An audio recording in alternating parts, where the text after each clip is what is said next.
Microfone, teste, testando.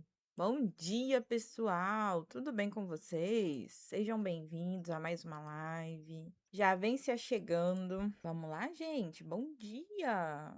Maria, seja bem-vinda. Bom dia, gente! Tudo bem com vocês? Sejam bem-vindos a mais uma live. Hoje a gente vai falar da diferença de bipolaridade para border. Vocês sabem identificar as principais diferenças? Sejam todos muito bem-vindos. Rubens, Gorete, Vilma, Natana Duarte. Que nome diferente, gostei. Tudo bem com vocês? Estão conseguindo me ouvir? Sheila, Daiane, sejam bem-vindas. Milei Rodrigues, que bom, Rubens. E aí, vocês curtiram o final de semana? Deu pra descansar? Segunda é o caos, gente. Pelo menos pra mim é, não sei pra vocês. Voltar pra rotina é complexo. Que bom, Rubens. Karina, obrigada pelo abraço, Karine. Vamos lá para mais uma live? Para quem não me conhece, eu sou Patrícia, psicóloga. Eu costumo vir ao meio-dia e 30, porém hoje é uma segunda diferente, que eu dou aula numa plataforma sobre TDAH, então eu precisei vir mais cedo pra gente ter essa conversa. Bom dia, Mirley. Como é que você tá? Tudo bem? Lidiane, Karine, Natana, Rubens, Rodrigues, Paulen. Nomes diferentes, gente. Um trava-língua, hein? Will. Vamos lá para mais uma live? Rubens, você tem TDAH? Seja bem-vindo ao time. Eu também sou TDAH, diagnosticada na vida adulta. Gente, que desafio a gente ter o diagnóstico tardio, né? Mas é totalmente possível a gente ter tratamento adequado e ter mais qualidade de vida, tá bom? Então vamos lá para a temática de hoje. À medida que vocês forem tendo dúvidas, quiserem fazer perguntas, fiquem à vontade. Eu tô aqui com o meu processamento ligando ainda, então eu tô um pouco lenta hoje, mas eu vim aqui cumprir a nossa missão, que é fazer a live. Vamos começar contextualizando o que é a bipolaridade. As pessoas confundem as duas condições, bipolaridade com border. Às vezes a pessoa tem TDAH, vai no psiquiatra e volta com diagnóstico de bipolaridade. Oi, confuso, né? Então eu vou esclarecer aqui para vocês aspectos de cada uma dessas condições, de cada um desses transtornos, para que se você se identificar, você busque por ajuda, tá bom? Bora de tap-tap, dedinho na tela. Quem puder também compartilhar para a gente poder chamar mais pessoas para esse bate-papo. Vamos lá? Quem me ajuda? Horário diferente é um desafio, porque a galera não sabe que eu tô ao vivo. Mas vamos lá. Quem consegue compartilhar a live? Odair, seja bem-vindo, tudo bem? Já tô aqui com meu café, gente. Obrigada pelo abraço, sejam todos muito bem-vindos. Então vamos lá, bipolaridade. Primeiro ponto. Antes, a bipolaridade era conhecida como transtorno afetivo bipolar. Motivamente, obrigada pelo heart-me. Tudo bem contigo? A gente tinha o DSM, que é o Manual Diagnóstico dos Transtornos Mentais, em que tinha o nome lá de transtorno afetivo bipolar. Estava na mesma categoria do que os transtornos de humor, dentre eles a depressão. Com a atualização do DSM, né, esse manual ele foi atualizado, ele ganhou uma nova versão, então a gente não tem mais o transtorno afetivo bipolar, e sim o transtorno bipolar. Tirou a palavra afetivo e ganhou uma categoria própria para poder descrever, gente, essa condição que é complexa. Vocês sabiam que a gente não tem um tipo só de bipolaridade, a gente vai ter mais de um tipo? Tiago, seja bem-vindo, tudo bem? Quem aqui sabe disso? Vanguelo, obrigado por compartilhar a live. Rodrigues, porque antes o transtorno afetivo bipolar, ele era visto como um transtorno de humor que fazia parte ali da mesma classificação do que a depressão. Então, hoje a gente entende que o transtorno bipolar ele é tão complexo que ele precisa ganhar uma categoria própria. Ele não pode ser mais um subtipo. Ele tem que ser estudado mais a fundo, ele precisa ser explicado na sua complexidade. Então, eu vejo isso como um avanço, tá? A gente entende que hoje a gente tem o transtorno bipolar, que ele não está somente relacionado ao humor, ele é mais complexo do que isso. Então, eu vejo como um avanço, tá? Tiago, Paty, eu posso divulgar aqui o meu perfil como estuda? Como assim, Tiago? Ah, como estudante de psi? Pode, Tiago. Pode sim, pode divulgar.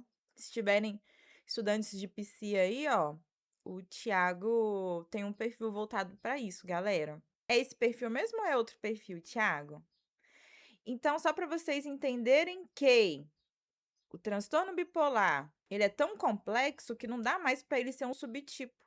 Então, ele ganhou uma categoria própria dentro do DSM para poder especificar mais, para a gente poder ter uma melhor explicação dessa condição. E, galera, o pessoal sofre muito, muito. As pessoas que carregam a bipolaridade, elas sofrem muito. E a gente precisa entender alguns aspectos. Obrigada, Maria José, pelo Heart-me. Gente, quem puder fazer como a Maria e enviar o Heart-me, esse coração laranja aqui em cima, se ele não estiver aparecendo para você, é porque você ainda não me segue. Então já dá aquele abraço aí para você poder enviar o Heart-me. Obrigada, Maria. Obrigada, Cono. Seja bem-vindo. Cono, eu soltei o vídeo lá. Não sei se você viu.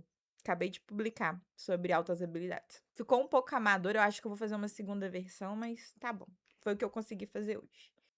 Explicando então sobre a bipolaridade, galera, vocês já entenderam que agora no DSM ele tem uma categoria própria e que a gente tem mais de um tipo de bipolaridade. Vocês sabiam disso? A gente vai ter o bipolar tipo 1, bipolar tipo 2 e a ciclotimia. Eu sei que o bipolar tipo 1 e tipo 2 vocês já ouviram falar sobre ele, e agora e a ciclotimia? Vocês conhecem essa condição? Ricardo, seja bem-vindo. Tudo bem? Quem aqui já ouviu falar sobre ciclotimia? Venezuelana, seja bem-vinda. Como você tá? Bom dia. Vamos começar do entendendo, gente. Quais são as origens da bipolaridade? O Wilton falou que já tinha ouvido falar. O William, seja bem-vindo.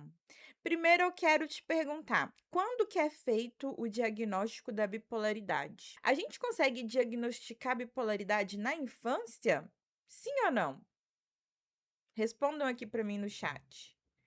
E você pode ser ousado na sua resposta, viu? A gente está aqui para aprender, não fica com medo de errar, não. Eu só quero que vocês participem aqui comigo. A venezuelana falou que acha que não, Rodrigues também falou que acha que não. Tudo bem, Ricardo. Talvez na adolescência ou na vida adulta. E aí? O que vocês acham? Alguém mais quer arriscar? A Bianca falou que acha que sim. E aí, gente? Quero mais opiniões. Vamos conversar. Thaís falou, eu já li que sim. A Kelly disse que sim. O Wilton, pode ser que é onde fica a partir da infância. Como saber se a pessoa é bipolar? Vou falar sobre isso aqui, Marisa, fica com a gente. Mas é bem menor a incidência. A sereia, sou diagnosticada com transtorno. Sereia, e aí? Seu diagnóstico veio a partir de quando? Da infância ou da vida adulta? Maria José falou, eu acho que na vida adulta. Cono, não escutei a pergunta, estava distraído. Eu perguntei, Cono, quando é feito o diagnóstico de bipolaridade? Se ele é feito na infância ou na vida adulta? Sereia colocou na infância. A Thaís falou que o diagnóstico dela veio aos 29 anos. E aí, gente, alguém mais quer opinar? Kelly na vida adulta. Ei, Ângela, seja bem-vinda, bom dia. Wilton, na infância é bem complicado, porque pode ser confundido com outros transtornos. Boa, Wilton. Gostei.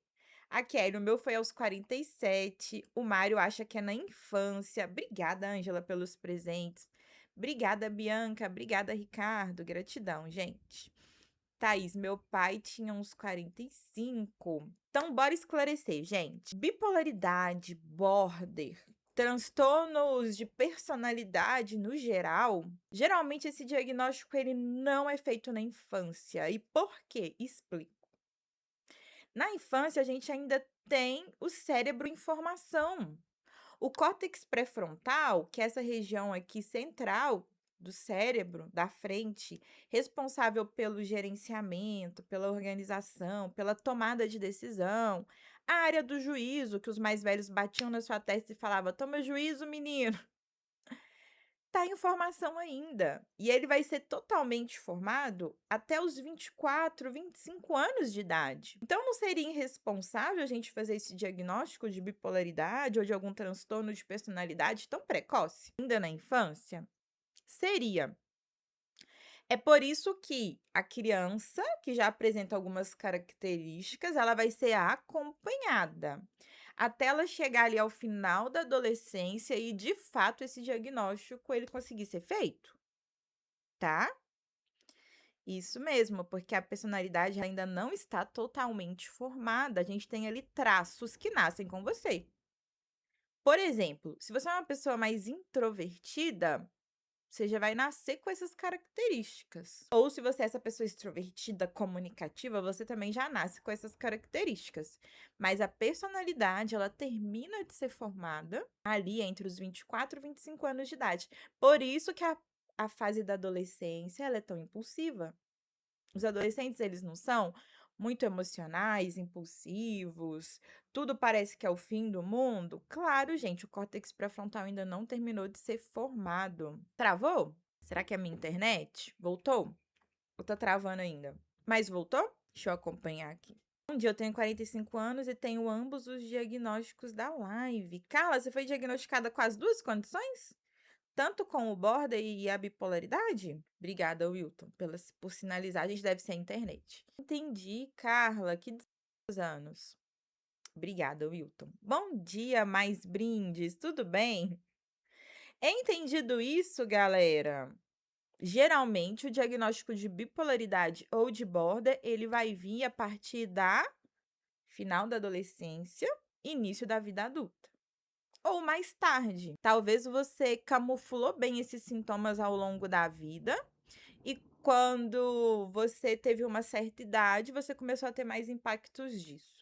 O que eu preciso conscientizar vocês? Existe um sofrimento, busque por ajuda, sabe por quê? Toda vez que a pessoa entra em mania no quadro bipolar, ela pode ter perdas neurais. Pessoas com bipolaridade, que não são tratadas, elas podem no futuro apresentar um quadro de demência. Então, olha como é sério e importante ter o tratamento de forma adequada.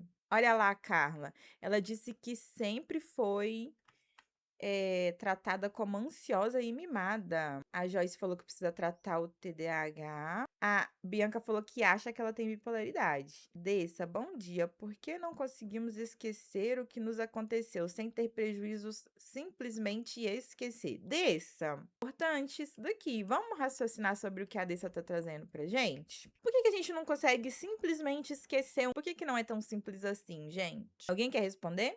Carla, eu gostaria muito de ter sido diagnosticada antes. Poderia ter vivido melhor. Carla, você tá com quantos anos? Você se importa? A Joyce falou que acha que é por dependência emocional. O que eu preciso esclarecer para vocês? O esquecer seria você ter um quadro ali de ou demência ou sofrer um acidente, para você não se lembrar mais daquele fato, daquela vivência. Então, olha, a gente vai sempre se lembrar. A gente vai se recordar de uma pessoa que marcou muito a nossa vida, de um ente querido que partiu. Bom dia, Lucas, tudo bem? Criou uma memória afetiva ou uma memória traumática, né, Ricardo? Então, para esquecer, gente, só se a gente tiver uma amnésia. Não é possível. Bom dia, Maria, tudo bem? Como é que você tá? Bom dia, Irani. Sejam bem-vindas. A questão é, eu lembro e ainda me gera dor? Ou eu lembro e tá tudo bem? Eu fico ali refletindo um pouco sobre essa vivência que eu tive com a pessoa e tá tudo bem. É isso que a gente precisa entender. Porque se eu lembro, já se passaram anos e eu sofro como se fosse aquela época, significa que isso não tá tratado. Dessa eu lembro e tenho pânico. Olha aí, Dessa. Isso é uma sinalização de que a gente precisa de terapia para poder resolver essa situação. Ela não foi resolvida. Às vezes a gente só não se permitiu sentir deixou isso guardadinho, e aí um belo momento isso vem à tona, incomodando. Ah, Carla, eu sofro muito por não conseguir me manter em um emprego. Pela sua condição, né, Carla? Inclusive, gente, na sexta-feira a gente ia ter uma live com o advogado Danilo para ele falar com a gente sobre direitos previdenciários para quem sofre de condições de saúde mental. Mas ele teve ali umas intercorrências com a internet dele, e a gente não conseguiu fazer essa live, mas a gente vai remarcar, tá? Então fiquem ligadinhos aqui no meu perfil, me segue, porque assim que a gente tiver uma nova data, eu vou divulgar para vocês, tá? Bom dia, Luiz, seja bem-vindo. Bom dia, Ju. Penso em tentar me aposentar. Boa, Carla. Aí fiquem ligadinhos aqui. Perfeito? Bom dia, Fabiana. Seja bem-vinda. Queria saber por que já teve que sair de empregos por crises de ansiedade e pânico. Isso já aconteceu com você? Voltando, gente. Obrigada, Aline. Gratidão. Carla, obrigada pelo Heart Me. Gente, quem puder fazer como a Carla, o Ismael e ativar o Heart Me, isso ajuda muito para a entrega da live, tá? A Raimunda é do Acre, seja muito bem-vinda. Perfeito, venezuelana. A gente vai trazer o advogado Danilo para poder conversar com a gente sobre direitos, tá? O Lucas perguntou como aumentar a tomada de decisão, se eu tenho medo de me expor. O que o Lucas está perguntando aqui pra gente é importantíssimo. Quem mais se identifica com o Lucas? Quem aqui tem medo de se expor, de falar o que pensa, de se posicionar? Manda um eu aqui, só para eu entender. A Dessa, quem mais? O Luiz, Milene, quem mais, gente? Rodrigues, vou fazer uma live sobre isso. Então, tem muita gente, a maioria. O que que acontece? Primeiro ponto, a gente vem de uma criação muito opressora. Então, a gente aprende que a gente tem que se comportar, que a nossa opinião não é importante, que as nossas necessidades podem esperar. Quantos aqui vieram desse contexto de criação? Reprimidos. Eu vim. Quando a gente vem desse lugar, a gente tem dificuldade de se expressar, falar o que sente, se posicionar, exercer os nossos direitos. Vocês estão se identificando aí, né? E pode gerar o que a Joyce trouxe, crises de ansiedade. Toda vez que eu preciso sair para resolver algum problema, uma questão que eu vou ter que falar, que eu vou ter que exercer algum direito, pode me gerar crises de ansiedade. Isso pode estar relacionado com ansiedade social. Lá no meu perfil do YouTube, a gente tem live só sobre isso, gravada. Depois vocês vão lá assistir. Mas tem tratamento, galera. Independente se você sofre de ansiedade social ou não, talvez é uma condição que você é mais introvertido, tem tratamento. Na psicologia, a gente vai falar sobre treino de habilidades sociais. Exatamente isso, a gente vai aprender a socializar. A gente vai aprender quais são os nossos direitos, como falar, como se posicionar. Isso é possível através da terapia, tá bom? Mas se tem um livro que eu posso indicar, Lucas, é o da Elisama Santos, Conversas Corajosas. Eita, livro que dá vários insights para a gente aprender a se posicionar. Ele traz ali exemplos de narrativas de como que a gente deve exercer os nossos direitos, o que a gente deve falar, como falar. Wesley, até onde o caráter é distorcido em ambos os transtornos? Wesley, na bipolaridade e no border, a gente não tem uma falha no caráter. A psicóloga Rafaela explicou uma vez pra gente, né, na live, que essa questão da gente olhar para o caráter está relacionado com o senso comum. O senso comum visualiza como determinadas características é uma falha no caráter. Eu acho que isso está mais para uma visão de psicanálise até, né? Se a gente for pensar em falha no caráter. Nós precisamos entender que são pessoas que sofrem e, diante das crises, elas vão agir de uma forma desproporcional, de uma forma irracional. Elas vão ser movidas mais pelas emoções. Bom dia, Jéssica. Seja bem-vinda. Tudo bem? Wesley, sobre a bipolaridade, o doutor Tavares é ótimo. E ele fala sobre falha de caráter, Wesley? Eu comecei contextualizando aqui para vocês que a bipolaridade, ela tem ali os tipos, tipo 1, tipo 2 e ciclotimia. Vocês sabem identificar as diferenças? Que eu vou explicar aqui para vocês agora. Sintomas de bipolaridades e tipos. Vamos falar? No tipo 1, a gente vai ter um quadro de hipomania, e essa pessoa ela pode ter quadros depressivos ou não. Preciso alertar vocês que na bipolaridade a gente tem um movimento cíclico. A pessoa ela vai migrar de uma fase para outra. Essas fases elas vão ter duração ali de dias, semanas ou meses. Não é uma coisa de uma hora para outra e essa pessoa volta à normalidade. Não, ela fica um tempo naquela fase. Quando a gente fala de mania, é uma fase em que essa pessoa ela fica eufórica, agitada, com muita energia. Ela faz mais tarefas do que o habitual, mais tarefas do que uma pessoa típica. Ela quer, assim, recuperar todo o tempo perdido, ela quer viver como se não houvesse amanhã. E dentro do quadro de mania, a gente vai ter o quê? A impulsividade. E é aí que a gente confunde com TDAH. Porque existe impulsividade na bipolaridade e existe impulsividade no border. Só esclarecendo isso para vocês. Só que, dentro da bipolaridade do border, é uma fase transitória. Então, vocês entendem que a mania é esse período em que o bipolar ele está muito ativo? Às vezes perde o apetite, fica acordado por muitas horas, não tem sono, a pupila fica até dilatada de tanta energia. Percebe que isso foge, gente, da naturalidade, da normalidade? É prejudicial você dormir pouco, é prejudicial você comer pouco. Então, essa pessoa que você vê isso como um superpoder, na verdade, isso vai gerar sofrimento, vai gerar impacto, certo? Wesley, a mania é pior. O olhar fica cintilante. Exato, um brilho no olhar. Um brilho no olhar. A pessoa ela fica eufórica, parece que ela usou algum ilícito. Tão energizada que ela fica. Vocês estão conseguindo compreender o quão pode ser prejudicial? Essa fase da mania, gente, ela pode ser tão intensa que gera na pessoa até uma hospitalização. E pensando que episódios de mania vão gerar prejuízos no cérebro, vai trazer impactos cerebrais. A gente está falando de uma condição que ela é muito mais física também, né? Então essa pessoa também ela tá mais suscetível a comportamentos de risco. Que comportamentos são esses?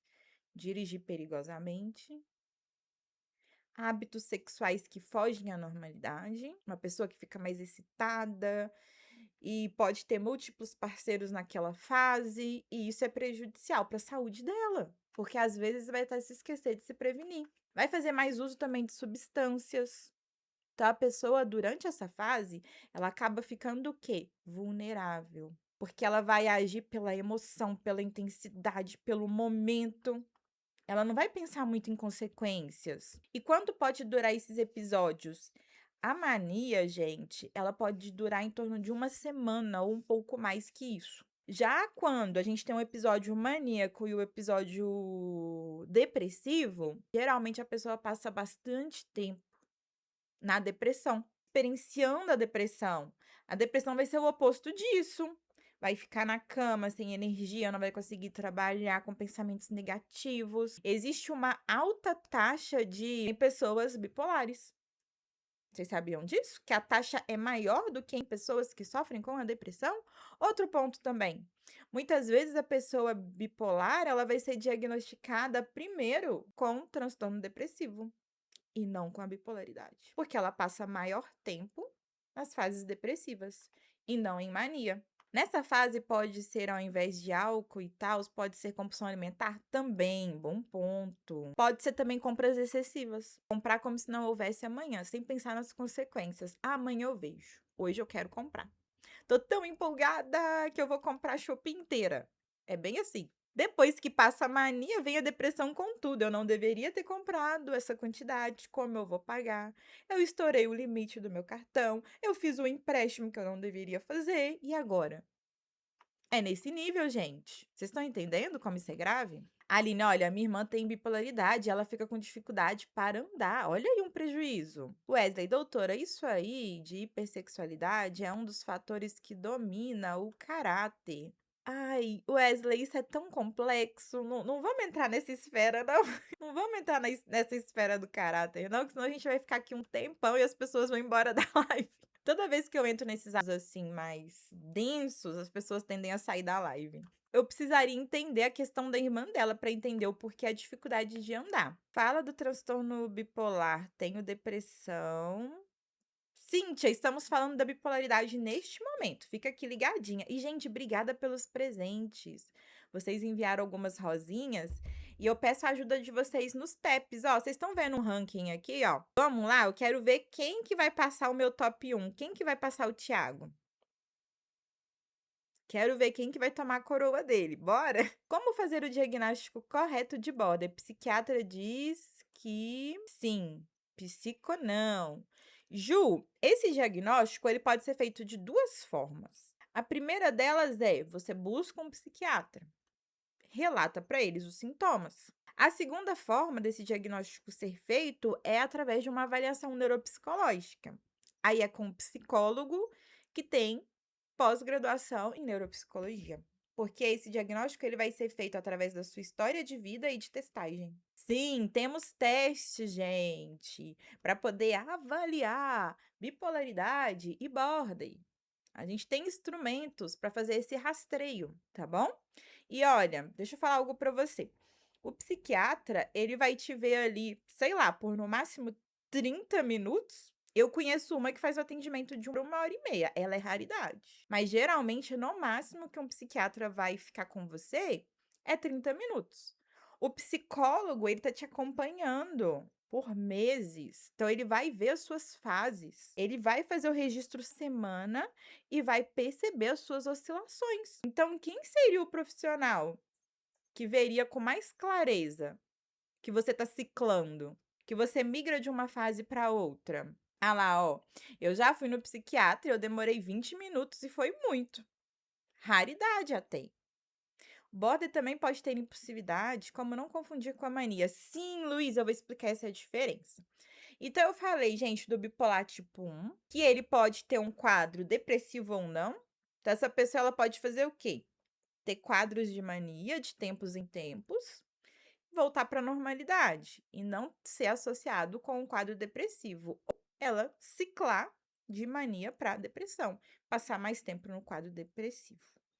O bipolar tipo 2, a gente vai ter a hipomania. Vocês já ouviram falar sobre hipomania?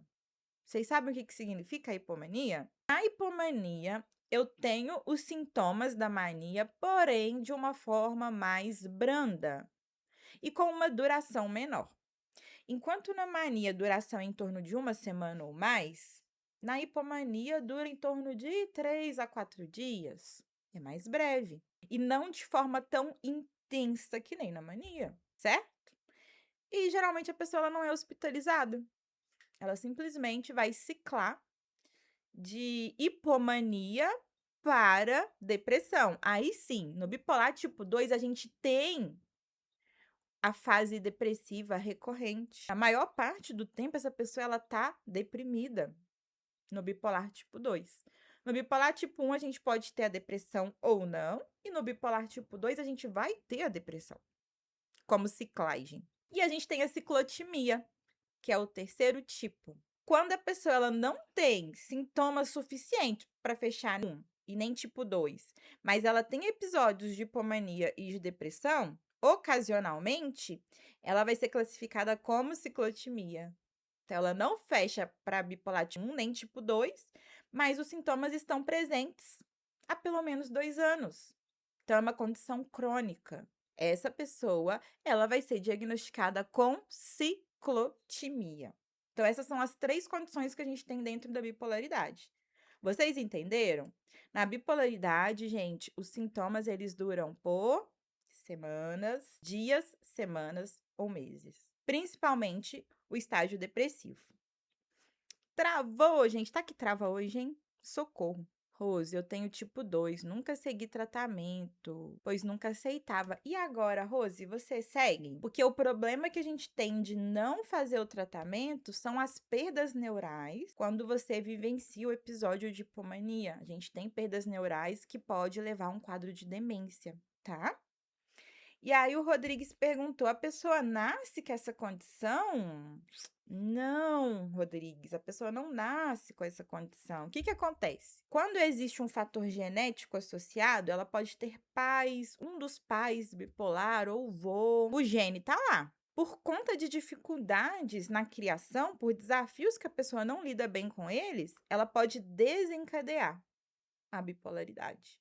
O gene já nasceu com ela. Mas se a bipolaridade vai se manifestar ou não vai depender do ambiente. Um ambiente saudável diz de menos riscos de desencadear a bipolaridade. Agora, um ambiente disfuncional é batata.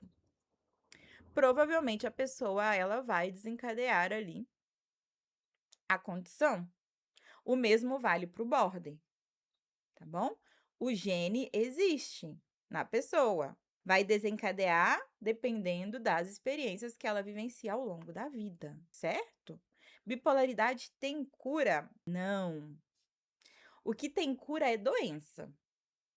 Então, você tem uma condição, você faz um tratamento, você se cura daquilo. Exemplo, eu caí de moto, ralei, ficou na carne viva. Eu vou ao médico, eles vão fazer uma lavagem, vai doer pra caramba, vai passar antisséptico, vai me dar medicamento, aquilo vai sarar. Fui curada desse ralado, certo? Agora, transtornos a gente não tem cura, a gente tem tratamento. É uma condição que vai te acompanhar para o resto da vida, qualquer tipo de transtorno vai te acompanhar para o resto da vida e você vai ter que tratar. Às vezes você vai tratar por um tempo, vai entender bem o seu funcionamento e não vai precisar tratar mais. Às vezes você vai ter que tratar para sempre. Esquizofrenia, por exemplo, a pessoa vai ter que tratar para sempre, tá? Fernandinha, foi tratada a vida como bipolar e esse mês a médica mudou o meu CID. Para qual Fernanda? Eu tô te chamando de Fernandinha. É Fernanda Maria. Camila, bom dia. É normal pessoas com borderline não ter tanta confiança nas pessoas e serem tão inseguras? É uma das características, Camila, do border, a insegurança. Como a gente diferencia, gente, a bipolaridade do border? Na bipolaridade, a gente tem os ciclos. Você vê bonitinho a pessoa saindo de mania, indo para depressão ou ficando estável. No border, não. É uma intensidade muito grande. Obrigada, Rê, obrigada. As duas Rê, né? A Rê moderadora e a Rê psi. Jéssica, obrigada, seja bem-vinda. Então, no border, a gente vai ter uma intensidade que muda de uma hora para outra. Exemplo, vamos supor que eu sou border.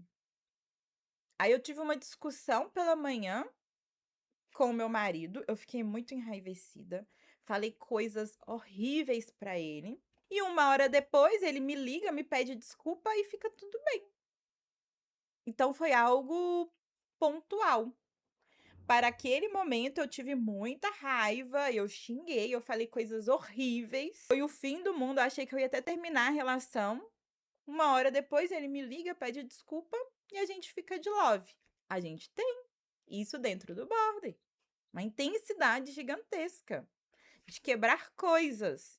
E daqui a pouco tá tudo bem, passou. Não vai durar por semanas ou meses. Vai ser algo ali mais pontual. Pode durar 2 dias, mas não vai passar disso. Camila, bom dia. É normal pessoas com border não ter tanta confiança. Tá, isso eu já falei, né? Serem inseguras, sim. E a diferença é, pessoas border, elas são muito inseguras nas relações interpessoais, seja relação afetiva, seja um chefe, seja um amigo, elas são inseguras nas relações, elas são intensas. Eu sou assim, se acontece algo, brigo e me isolo. Um tempo depois eu tô de boa, mas não consigo conversar. Lá, a Bianca já trouxe pra gente como é que é o funcionamento dela. Faz tempo que começou essa live? Rivânia, 40 minutos, mas ela vai ficar gravada lá no YouTube, para vocês poderem rever depois. O border pode agredir e ser possessiva? O border pode agredir e ser possessiva com a insegurança de perder? Pode. Pode agredir o outro ou pode se agredir, se autolesionar para aliviar o sofrimento. A Renata falou, Paty, por que se confunde diagnóstico de TDAH com bipolaridade? Excelente pergunta. Por que é confundido? A pessoa ela chega no psiquiatra falando assim, doutor, eu tenho uns episódios de comer demais. Nossa, eu ataco tudo que eu vejo pela frente e eu compro também, compulsivamente. Eu tenho um dia do mês que eu vou lá e faço um estrago na minha conta. Eu gasto meu dinheiro todo, até o dinheiro de pagar o gás. Eu compro besteira. Eu compro coisa que eu não preciso. Aí o psiquiatra olha para aquilo, fala: pô, episódio maníaco, né? Ela foi lá, comeu pra caramba, comprou e tudo mais. Bipolaridade. Não investiga se a infância avalia naquele momento a impulsividade, acredita que aquilo é um ciclo porque ela falou que uma vez por mês compra demais, ou que tem uns episódios compulsivos, e logo já se diagnostica com bipolaridade. Tá, mas espera aí. Será que essa impulsividade, ela é de fato da bipolaridade? E se for algo do TDAH? Porque o TDAH, ele vai comprar para poder se sentir melhor. Então, eu tô triste, eu não tô lidando bem com as minhas emoções. Ou tá faltando dopamina no meu cérebro, então eu vou lá e compro para tentar dar uma aliviada, uma compensada. E isso é desde a infância, já tem, comportamentos impulsivos desde a infância, TDAH. Agora, se eu só olho para a vida adulta, se eu esqueço de rastrear como foi na infância, essa pessoa sai do consultório do psiquiatra com um estabilizante de humor e com um diagnóstico de bipolaridade. Vocês entendem como isso é sério? Isso, medicamento a gente a gente questiona o médico, tá, gente? Psicólogo não receita medicação. O psicólogo sabe da ação das medicações para entender efeitos colaterais no paciente, se aquela fase que ele está vivendo é adaptação da medicação ou é questões do transtorno. Então, a gente entende um pouco de como a medicação reage no organismo, mas a gente não prescreve, não indica. Quem faz isso é o médico. Imagina, Renata, que bom que você fez essa pergunta, muito bem colocada. A Valdete, eu também. E não agrido, eu fico calada, mas também, dependendo do que a pessoa fez, eu não quero ver. Gente, nem sempre o border ele vai agredir. Isso vai depender ali do funcionamento da pessoa, tá? Nem sempre. A gente pode ter uma outra forma de agressão que talvez vocês nem pararam para pensar sobre ela. É o border que, diante de uma briga, vai embora para casa e toma um monte de remédio para dormir. Isso é uma autoagressão. Que você não vê a marca, né? Na pele. A pessoa ela simplesmente está se anestesiando daquela dor, daquele sofrimento, através de uma medicação. Gente, é legal fazer isso? Eu não tô bem, eu tive uma briga, eu vou lá na minha caixinha de remédios, tomo um tanto para eu dormir e não ter que lidar com isso? Vocês acham que isso é saudável? E aí? Pode, Rodrigues, isso pode acontecer no bipolar. A lá, sereia, eu agrido meu marido e ele sofre. Pois é, sereia. Geralmente a gente não lida bem, né, com agressões, seja por palavras, seja física. A gente se sente violado, né? Pensa só. A criança, você quando criança, como você se sentia quando o adulto chegava e te sentava a mão? Batia no seu bumbum até arder. Pegava uma correia e te deixava uns vergão na pele. Como que você sentia? Não era horrível? A gente não se sentia violado? Não vinha uma coisa de injustiça com angústia, com vontade de sumir, tudo junto? Então isso não é legal, ninguém gosta. Ninguém se sente bem nessa posição. A Renata, eu tenho um colega border que o marido colocou esse limite. Se ela agredir, ele separa. Ai, que bom. Esse limite ele precisa ser colocado. A Ana falou: eu tive uma chefe que me perseguiu, fez uma reunião para me reprimir diante de todos por eu ter faltado. Ana, infelizmente a gente tem profissionais muito despreparados ocupando posições de liderança. Infelizmente, né? Porque isso seria uma forma de violência. Essa pessoa ela poderia ser denunciada, sofrer uma sanção, se a empresa levar isso a sério, né, gente? A gente entende que nem toda empresa vai levar essas questões a sério. Mas isso deveria ser inadmissível numa empresa, dentro de uma organização. Mas, infelizmente, ambientes corporativos como telemarketing, eu já trabalhei, gente, 5 anos. Eu saí da posição de telemarketing ali, de atendente, cheguei a ser backup, fui pro administrativo, depois eu virei supervisora. Gente, que ambiente adoecedor. Você vai para uma reunião de diretores, palavrão é básico dentro dessas reuniões. Eles, assim, acabam com o seu emocional por você não ter atingido determinados resultados.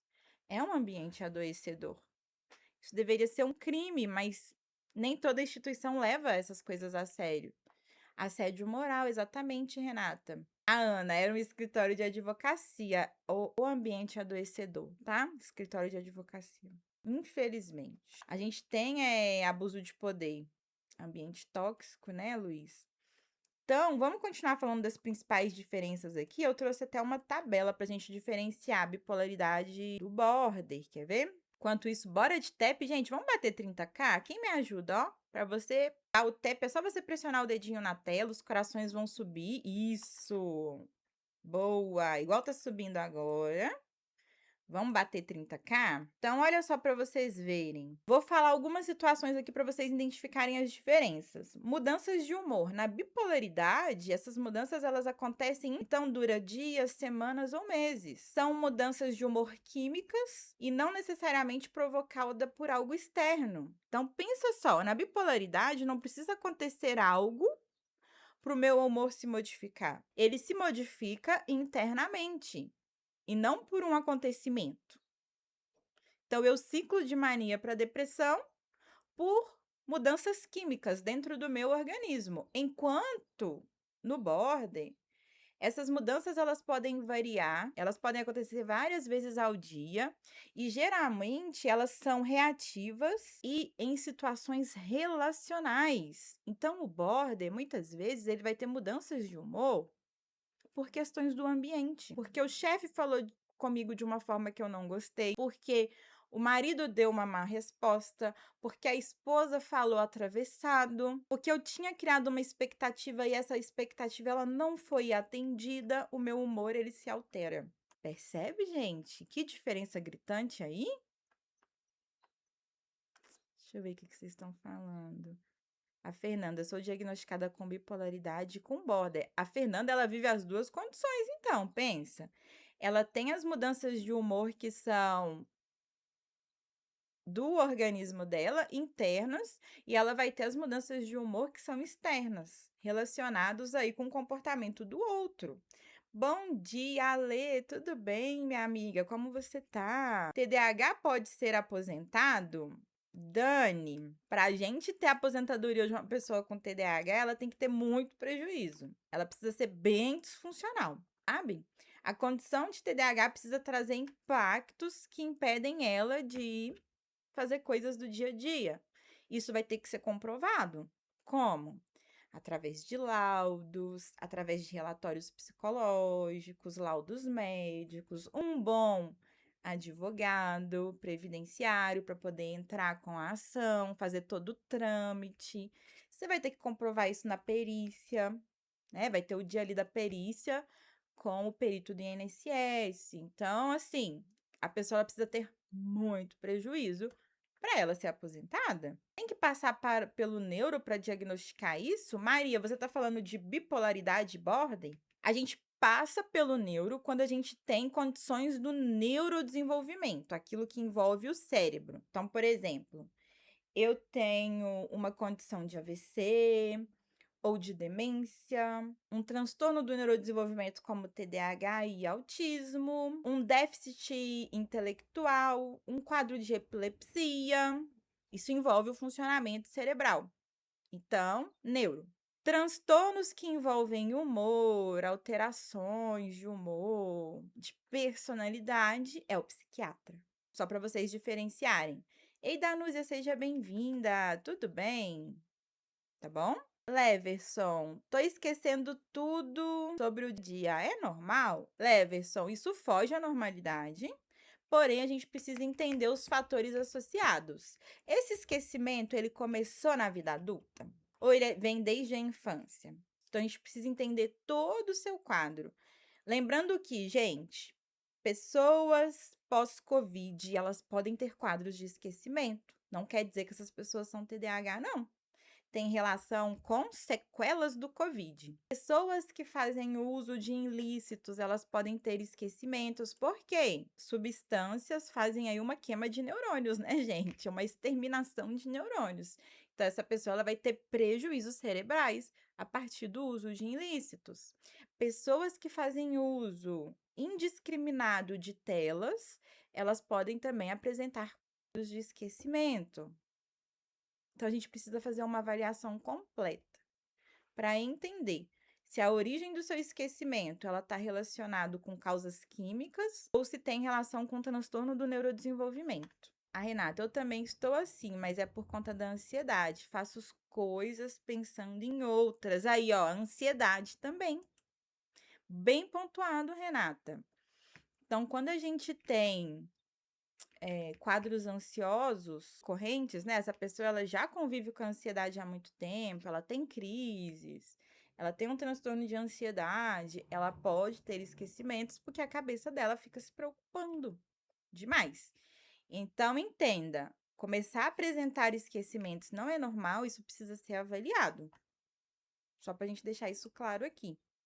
Agora, esse esquecimento, a origem dele, a gente precisa de evidências para entender de onde isso vem. A Margarida falou: doutora, é normal uma criança de 2 anos e 5 meses não saber falar? Nem sequer palavra papá ou mamá? Margarida, não. Ela precisa ser avaliada urgentemente, tá? Leva. O pediatra vai fazer todo o rastreio inicial e vai fazer o encaminhamento adequado para poder entender que condição é essa. Isso aí, buscar um médico especialista, como a Rê disse. Leverson, é igual a Renata, porém começo agora, é um turbilhão de pensamentos. Entendi, Leverson. Busca aí uma psicóloga para fazer essa avaliação inicial, tá bom? Valdinei falou: eu tenho fetiches. Entendi, Valdinei. Dependendo do nível desse fetiche aí, pode ser algo disfuncional. Então, você vai precisar buscar um profissional sexólogo. Viu? Que eu tomo remédio que melhora a bipolaridade. Eu reparei que estou ficando lesado, preocupado. Wilk, você precisa voltar no psiquiatra para entender se esse estar lesado tem relação com essa medicação e se vai precisar fazer ajustes. Pode ser um efeito colateral da medicação. Então é importante avaliar, tá bom? Margarida. Ok, é uma criança muito energética. Crianças de 2 anos geralmente têm muita energia mesmo, Margarida. O meu tá com 5 e tem dia que ele não para. Socorro. Aí a gente tava num churrasco aqui no sábado e o meu filho correndo, gente. Já era noite já e ele correndo, dando volta pela casa. Aí eu falei assim com os convidados: Nossa, meu filho tem muita energia. Aí eles falaram assim: eu acho que é a gente que não tem energia mais. Aí eu falei: verdade, nós que estamos velhos. Então, crianças, geralmente, elas têm mais energia mesmo. Então, nem sempre a criança tá muito animada, agitada, fazendo muitas coisas ao mesmo tempo, vai sinalizar TDAH, não. Só para fazer um alerta aí. Não ter mais libido, doutora, é normal para esse quadro? Fernanda, o que a gente precisa avaliar aí? Será que essa falta de libido tem a ver com a medicação psiquiátrica? Porque tem medicações que acabam com a libido. Então é bom questionar aí com o psiquiatra. Minha mãe vai ao psiquiatra, mas parece que tá cada vez pior. Intriga a família, fofoca, nunca tá feliz. Eita Maria, e terapia ela faz? Deixa eu explicar algo para vocês. Quando a pessoa ela teve uma vida muito difícil, uma infância terrível, passou por situações conflitantes na vida adulta, quando chega na velhice, o comportamento piora. Fica mais intenso ainda. A pessoa ela fica ainda mais disfuncional. Aí a família fica descabelada achando que é um transtorno, mas pode ter relação com trauma. Quando a gente coloca essa pessoa em terapia, que ela começa a falar lá sobre a história de vida dela, entender vários pontos, ela começa a melhorar. Porque ela está sendo ouvida, ela está sendo entendida, ela está ressignificando a história dela de vida. Então é muito importante que os nossos idosos 50 mais aí, acho que 50 mais nem é idoso, né? A galera tá tão jovem hoje em dia, mas se você tem 50 mais, você tá percebendo que você anda mais irritado, agredindo as pessoas com palavras, busca por terapia. E o Luiz perguntou: como não confundir border e bipolar? Luiz, eu vou falar de forma resumida, né? Existem bem mais fatores, mas uma das principais formas da gente diferenciar é entendendo que a bipolaridade é cíclica. A pessoa ela vai passar por aquelas fases enquanto o border é uma impulsividade que vai durar ali alguns minutos, algumas horas, um dia ou dois no máximo. E na bipolaridade dura mais que isso. Na hipomania vai durar de 3 a 4 dias, pelo menos. O border não, é assim, ó. Você tomou, levou, demorou um tempo para processar aquela informação, ficou de bico, mas daqui a pouco aquilo passa e o border fica bem. Volta a fazer as coisas que fazia, as tarefas e tudo mais. Então, uma das principais formas da gente diferenciar é bipolaridade é cíclico. Então, a pessoa fica um tempo naquela fase.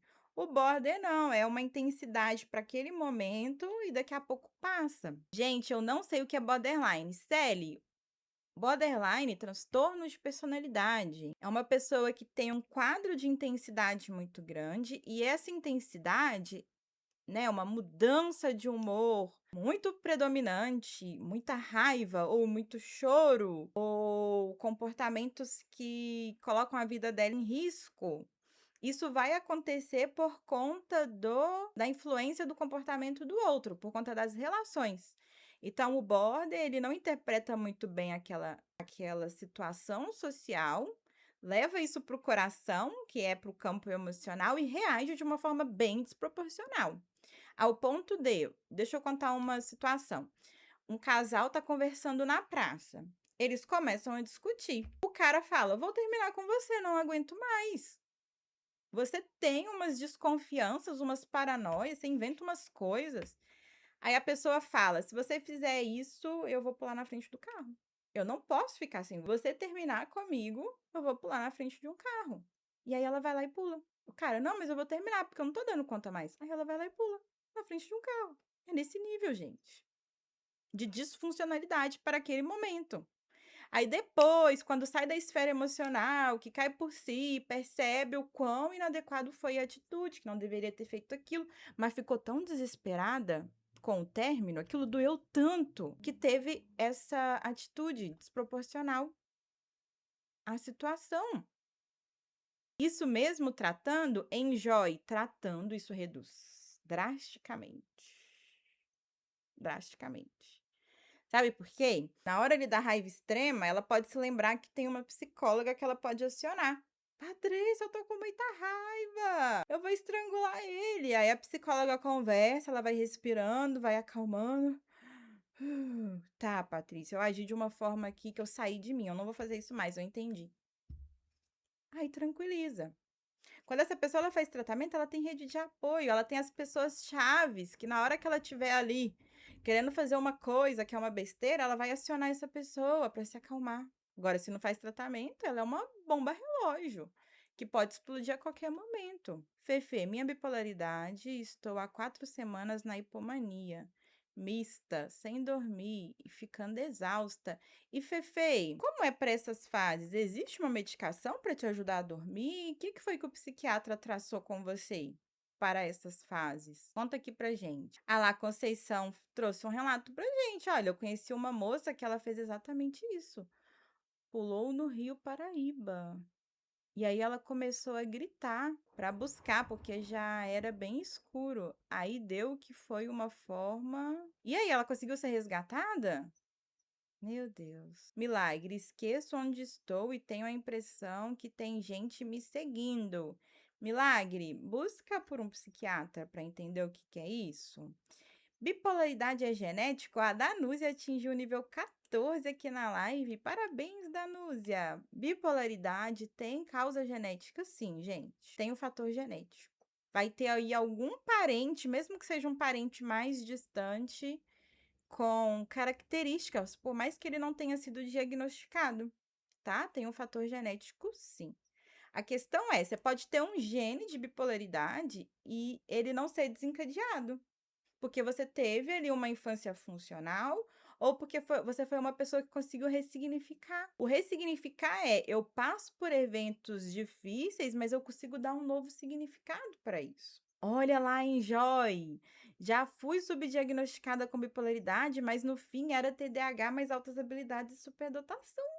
Olha isso, gente! Tá vendo só como uma avaliação neuropsicológica faz muito sentido para essa pessoa não ter um diagnóstico errado? Leverson, doutor, é normal não conseguir dormir direito depois de adulto? Leverson, sim. Ainda mais se a gente é hiperestimulado. Então, pensa só. Adulta que não come direito, que não faz atividade física, que não tem hábito de leitura e que passa muito tempo no TikTok. Adivinha o que isso vai acontecer? O que isso vai gerar? Não vou conseguir dormir bem à noite, não. Eu não faço nada que é necessário para eu ter uma boa noite de sono. Eu não tenho rotina, eu não tenho hábitos saudáveis e eu só fico nas redes sociais. Muito pelo contrário, quando eu tô estressada, eu bebo, eu fumo, eu como, coisa que eu não deveria comer. Então, Gente, tem muitos adultos que precisam de um remédio para cada coisa, vocês já viram isso? Tem gente que dá risada, mas isso é seríssimo. Então, eu preciso de um remédio para dormir, eu preciso de outro para acordar, eu preciso de outro para estabilizar o meu humor. Isso é grave, gente, isso é muito grave. Galera, eu preciso ir, mas vocês conseguiram entender a diferença de uma condição para outra? Vocês conseguiram entender a diferença de bipolaridade para border? Deu para entender? Isso aí, ó, canal no YouTube, a live vai estar gravada lá mais tarde. E já me sigam, o Luiz colocou aí pra gente. Leverson, demora muito pro cérebro acordar. Renata, sim, foi ótimo. Obrigada, Renata. Eu tenho uma outra live bem completinha lá no YouTube sobre essa temática. Se você quiser saber mais, vai lá assistir, tá? Eu já disponibilizei ela lá no YouTube. Antidepressivo causa esquecimento? Não é normal. Eu que agradeço, Di. Obrigada demais por você estar aqui. Uma semana abençoada para nós. Exatamente, gente. Agradeço vocês. Se você tá aqui a sua primeira vez na live, me segue. A gente está tentando bater a meta de 20.000 seguidores no nosso perfil. A gente tá quase. Deixa eu ver com quantos que a gente tá. Então já me segue, encaminha meu perfil para alguém para a gente poder bater essa meta. A gente tá com 18,9. Já já a gente bate. Quem sabe essa semana a gente bate 20k, hein? Vocês me ajudam? Seja bem-vinda, Isa. A Ariadne também é nova aqui. Pati, obrigada pelo abraço. Travou, Rei? Hoje a internet tá meio vacaiada, gente. Perdão. Conceição, bom dia. Quem tá aqui pela primeira vez, me dá um oi. Faço live. Eu tento fazer todo dia. Venezuelana, eu tento fazer todos os dias. Olha quanta gente nova, ó. O Gilmar, a Caroline, Suíte, Débora, Eunice. Rosimeire já deixou aquele abraço. Obrigada, Rosimeire. A Maria. Venezuelana, eu faço ao 12h30. Então, amanhã a live vai ser 12h30. A gente tem o papo de psi às 20 com mais 2 psicólogas. Vai ser no perfil da Má. A live de amanhã vai ser no perfil da Má. Amanhã vai ter live ao 12h30 e às 20, tá bom? Então, vocês ficam de olho aqui. Rosimeire, Leverson, Fefe, a melhor live. Obrigada, Fefe. Oi, sou Patrícia, apelido Paty. Seja bem-vinda, Xará. A Júlia também é nova aqui. Edneuza, Juvadália, que nome diferente, gostei. Rosiane, Isa. Gente, já deixa o abraço, já me segue, tá bom? Para vocês acompanharem as próximas lives. Ei, Aline, bom dia. Isso aí, obrigada, Luiz. Obrigada, Caroline. E lá no YouTube a gente tem várias lives salvas. Dá uma maratonada lá, tá bom? A gente tem outra live sobre border e bipolaridade. Acompanha lá. Obrigada pelo abraço, Rose. Obrigada, Juvadália. Terminamos. Amanhã eu volto, tá? Amanhã, 12h30, a gente tá de volta. Fechou? Ótimo dia para vocês, uma ótima semana. Um beijo e até amanhã, pessoal. Obrigada, moderadores. Ronildo, obrigada. Ah lá, a Rosiane falou que é borda. Beijo, pessoal. Obrigada, Rê. Obrigada pelas rosas. Gratidão. Obrigada, Ronildo. Beijos. Tchau, pessoal.